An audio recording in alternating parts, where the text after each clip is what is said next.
ಪರಮಾತ್ಮನ ದಶಾವತಾರಗಳಲ್ಲಿ ಒಂದಾದಂಥ ನರಸಿಂಹಾವತಾರದ ಕಥೆಯನ್ನು ನೀವು ಕೇಳಿದ್ದೀರಾ.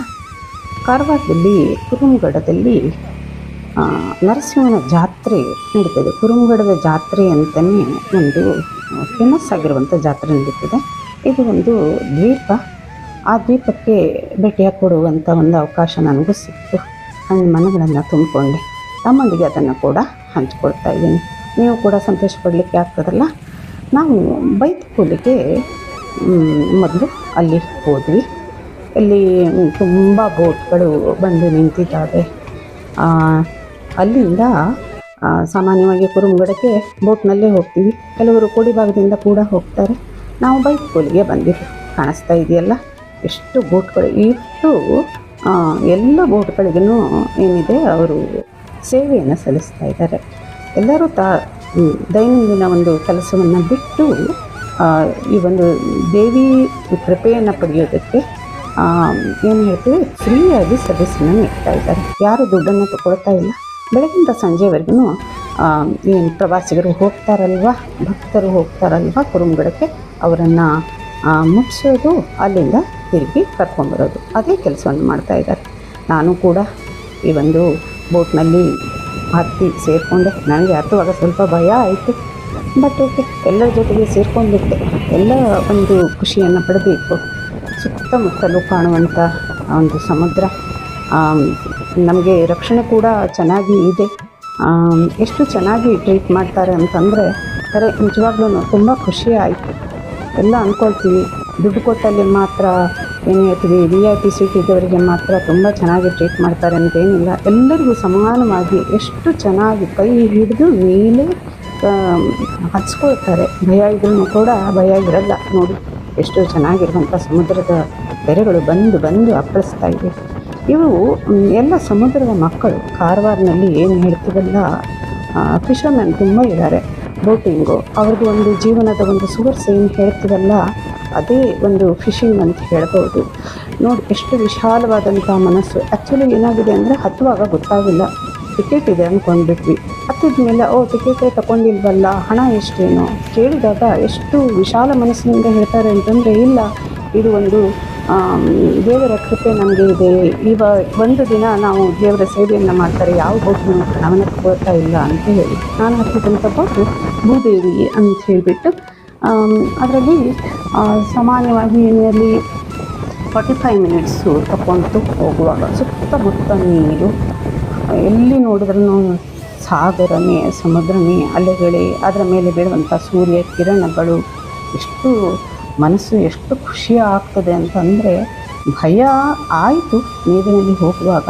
ಭಯದ ಜೊತೆಗೆ ಏನು ಹೇಳ್ತೀವಿ ಅಂತಂದರೆ, ಆ ಅನುಭವ ಏನಿದೆಯಲ್ಲ, ಅನುಭವಿಸಿದಾಗಲೇ ಆ ಒಂದು ಅನುಭವವನ್ನು ಮನಸ್ಸಿನಲ್ಲಿ ಇಟ್ಕೊಳ್ಳಿಕ್ಕೆ ಸಾಧ್ಯ ಇದೆ. ಅಟ್ಲೀಸ್ಟ್ ನೋಡದೇ ಇದ್ದವರು ಇದನ್ನು ನೋಡಿದಾಗ ಖುಷಿ ಪಡಲಿಕ್ಕೆ ಆಗುತ್ತೆ. ನಾನು ಬಂದು ರೀಚ್ ಆದಮೇಲೆ ಸ್ವಲ್ಪ ನಡಿಬೇಕಾಗತ್ತೆ, ನಡೆದು ಹೋಗಬೇಕು. ಯಾವಾಗಲೂ ಜೀವನದಲ್ಲಿ ಕೂಡ ಏನು ಹೇಳ್ತೀವಿ, ಕಷ್ಟ ನಷ್ಟ ಸುಖ ದುಃಖ ಎಲ್ಲ ಅನುಭವಿಸಿದಾಗಲೇ ಆ ಜೀವನದ ಸವಿಯನ್ನು ಸವಿಬಹುದು. ನೋಡಿ ಎಷ್ಟೊಂದು ಜನರು ಸಾಲಾಗಿ ನರಸಿಂಹ ಜಾತ್ರೆಗೆ ಬರ್ತಾ ಇದ್ದಾರೆ. ಕುರುಮಗಡ ಅದು ಒಂದು ದ್ವೀಪ, ಎತ್ತರದಲ್ಲಿ ಇದೆ, ಗುಡ್ಡದ ಮೇಲೆ ಇದೆ.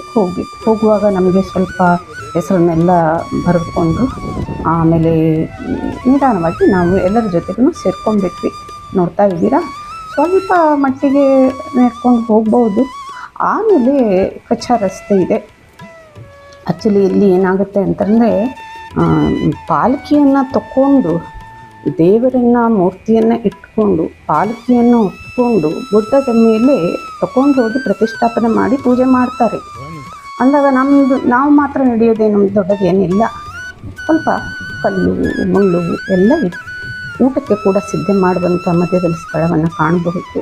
ಅಲ್ಲಿ ಊಟವನ್ನು ಕೂಡ ಕೆಲವೇ ಜನರಿಗೆ, ಅಂದರೆ ಈ ಪೂಜೆ ಮಾಡೋರು, ಅಲ್ಲಿ ಉಳಿಯೋರು, ಅತಿ ಅವಶ್ಯಕತೆ ಇದ್ದವರಿಗೆ ನೀಡಲಾಗ್ತಾಯಿದೆ.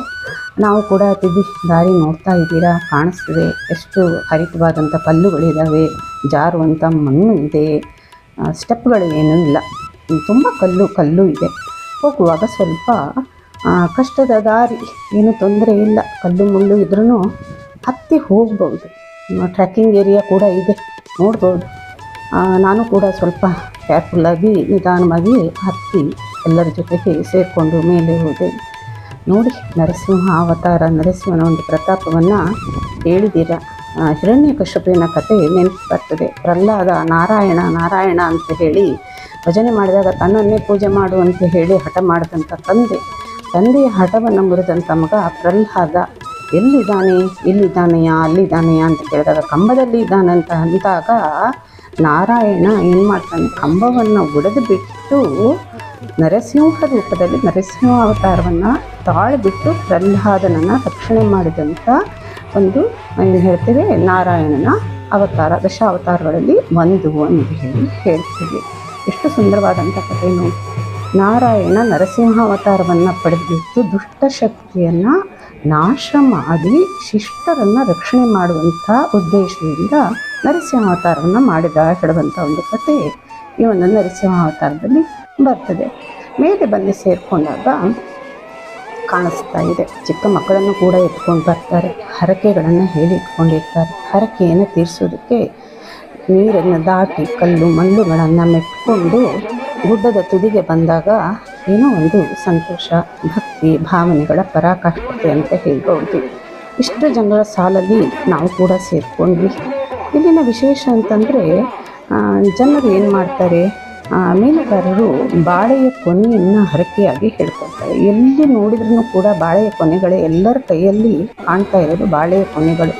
ಅವರು ಹರಕೆಯನ್ನು ಹೇಳ್ಕೊಳ್ತಾರೆ, ಹರಕೆಯನ್ನು ಒಪ್ಪಿಸ್ತಾರೆ, ಆಮೇಲೆ ಅದನ್ನು ಹರಾಜಿಗೆ ಹಾಕ್ತಾರೆ. ಅದು ದೇವರಿಗೆ ಸಲ್ಲುತ್ತದೆ.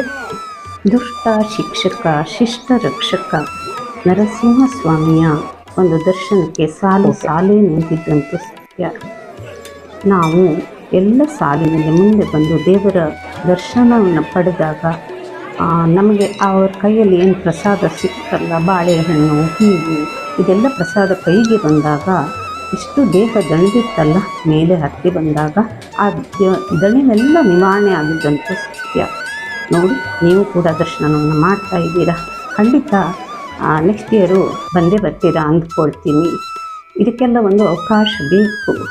ನಾನು ಆ ಅವಕಾಶವನ್ನು ಕಲ್ಪಿಸಿಕೊಟ್ಟಂಥ ಪರಮಾತ್ಮನಿಗೆ ಧನ್ಯವಾದಗಳನ್ನು ಅರ್ಪಿಸಲೇಬೇಕು.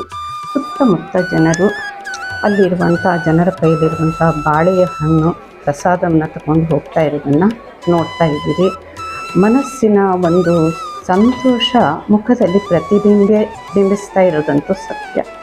ಬಂದ ದಾರಿಯಲ್ಲೇ ಪುನಃ ಮರಳಿ ಹೋಗ್ತಾ ಇದ್ದೀವಿ. ಹೋಗುವಾಗಲೂ ಕೂಡ ಅಷ್ಟೇ ಒಂದು ಕೇರ್ಫುಲ್ಲಾಗಿ ಹೋಗಬೇಕು, ಇಲ್ಲಾಂದರೆ ಸ್ಲಿಪ್ ಆಗಿಬಿಡುತ್ತೆ. ನಾವು ಕೂಡ ಸ್ವಲ್ಪ ಬಿಸಿಲು ಜೋರಾಗಿತ್ತು, ಸ್ವಲ್ಪ ರೆಸ್ಟ್ ಮಾಡಿ ಬೋಟ್ ಎಲ್ಲಿ ಬಂದು ನಿಲ್ಲುತ್ತಲ್ಲ ಅಲ್ಲಿ ಬಂದಾಗ ಜನರು ತುಂಬ ಇದ್ದರು. ಸ್ವಲ್ಪ ವೇಟ್ ಮಾಡಬೇಕಾಗಿತ್ತು, ಯಾಕೆಂದರೆ ಬರುವಾಗ ಆವಾಗ ಬರ್ತಾ ಇರ್ತಾರೆ, ಆದರೆ ಹೋಗುವಾಗ ಏಕದಮ್ ದಟ್ಟಣೆ ಆಗಿಬಿಡುತ್ತೆ. ಅಲ್ಲಿ ಕಿತ್ಕೊಳ್ಳಿಕ್ಕೆ ಕೂಡ ಏನು ಹೇಳ್ತೀವಿ, ನಿಸರ್ಗನೇ ನಮಗೆ ಕಲ್ಲುಗಳ ಹಾಸನ್ನು ಮಾಡಿಟ್ಟಿದೆಯೇನೋ ಆ ರೀತಿಯಲ್ಲಿ ಅಲ್ಲಿ ಕೂತ್ಕೊಂಡು ರೆಸ್ಟ್ ಮಾಡ್ಬೋದು. ನಾವು ಕೂಡ ಮಾಡಿದ್ವಿ, ಆದರೆ ಸ್ವಲ್ಪ ಅಡಚಣೆ ಆಯಿತು. ಯಾಕೆಂತಂದರೆ ಒಮ್ಮೆಲೆ ಜನದಟ್ಟಣೆ ಇದ್ದಾಗ ಕಂಟ್ರೋಲ್ ಮಾಡೋದು ಕೂಡ ಕಷ್ಟ ಆಗುತ್ತೆ. ಪುನಃ ಸೇಮ್ ಯಾವ ಬೋಟಲ್ಲಿ ಬಂದ್ವಲ್ಲ ಅದೇ ಬೋಟಲ್ಲಿ ತಿರುಗಿ ಮರಳಿ ಕಾರವಾರಕ್ಕೆ ಬಂದ್ವಿ. ಅಲ್ಲಿ ಫ್ರೆಂಡ್ಸ್ ಕೂಡ ಸಿಕ್ಕಿದ್ರು, ಅವ್ರ ಜೊತೆಗೆ ಕೂಡ ಎಂಜಾಯ್ ಮಾಡಲಿಕ್ಕೆ ಅವಕಾಶ ಸಿಕ್ತು. ಸುತ್ತಮುತ್ತ ಇರುವಂಥ ಸಮುದ್ರ ಈಗ ನೆತ್ತಿಯ ಮೇಲೆ ಸೂರ್ಯ ಬಂದಿದ್ದಾನೆ. ಸ್ವಲ್ಪ ಝಳ ಜೋರಾಗಿದೆ, ಆದ್ರೂ ಕೂಡ ಏನಂತೀವಿ, ಮನಸ್ಸು ಸಮಾಧಾನದಲ್ಲಿ ಇರೋದಂತೂ ಸತ್ಯ. ಎಲ್ಲರೂ ಕೂಡ ತುಂಬ ಖುಷಿಯಿಂದ ತಿರುಗಿ ಬರ್ತಾ ಇದ್ದೀವಿ. ನೋಡಿ, ಎಷ್ಟು ವಿಶಾಲವಾದಂಥ ಸಾಗರ, ಎಷ್ಟು ವಿಶಾಲವಾದಂಥ ಸಮುದ್ರ. ನಾವು ಹಾಕುವಂಥ ಯಾವುದೇ ಒಂದು ಕಸವನ್ನು ಕೂಡ ಇಟ್ಕೊಳ್ಳೋದಿಲ್ಲ. ನೀವು ನೋಡಿರ್ಬೋದು, ಎಲ್ಲ ಕಸವನ್ನು ಹೊರಗೆ ಹಾಕಿಬಿಡುತ್ತೆ.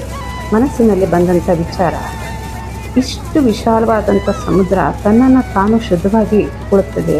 ನಾವು ಯಾಕೆ ನಮ್ಮ ಮನಸ್ಸನ್ನು ಶುದ್ಧವಾಗಿ ಇಟ್ಕೊಳ್ಬಾರ್ದು? ಮನಸ್ಸಲ್ಲಿರುವಂಥ ರಾಗ, ದ್ವೇಷ, ಪರಿಷದ್ ವೈರಿಗಳನ್ನು ಹೊರಗೆ ಹಾಕಿ ಯಾಕೆ ನಾವು ಶುದ್ಧವಾಗಿ ಬದುಕಬಾರ್ದು ಹೇಳುವಂಥ ಭಾವನೆ ಮನಸ್ಸಿನಲ್ಲಿ ಮೂಡಿದಂತೂ ಸತ್ಯ. ಈ ರೀತಿಯಾಗಿ ನಾವು ಎಲ್ಲರ ಜೊತೆಗೆ ಸೇರಿ ಪುನಃ ಬಂದಾಗ ನಿಯರ್ಲಿ 3 o'clock ಆಗಿಬಿಟ್ಟಿದೆ. 10 ಗಂಟೆಗೆ ಹೋಗಿದ್ದೀವಿ, 3 ಗಂಟೆಗೆ ಬಂದು ಮುಟ್ಟಿದ್ದೀವಿ. ಈ ರೀತಿಯಾಗಿ ಬರುವಾಗ ಸ್ವಲ್ಪ ಸುಸ್ತಾಗಿದ್ರೂ ಏನಂತೀವಿ, ದೇಹ ದಣಿದಿತ್ತು, ಮನಸ್ಸು ತಣಿದಿತ್ತು ಅಂತ ಹೇಳ್ಬೋದು. ಪುನಃ ಬೈಕ್ಪುಲಿಗೆ ಬಂದು ಅಲ್ಲಿಂದ ರಿಟರ್ನ್ ಕಾರವಾರ ಬಂದಿತ್ತು. ನೀವು ಕೂಡ ದರ್ಶನವನ್ನು ಪಡೆದಿದ್ದೀರಾ, ಕೃತಾರ್ಥರಾಗಿದ್ದೀರಾ, ಧೈರ್ಯರಾಗಿದ್ದೀರಾ.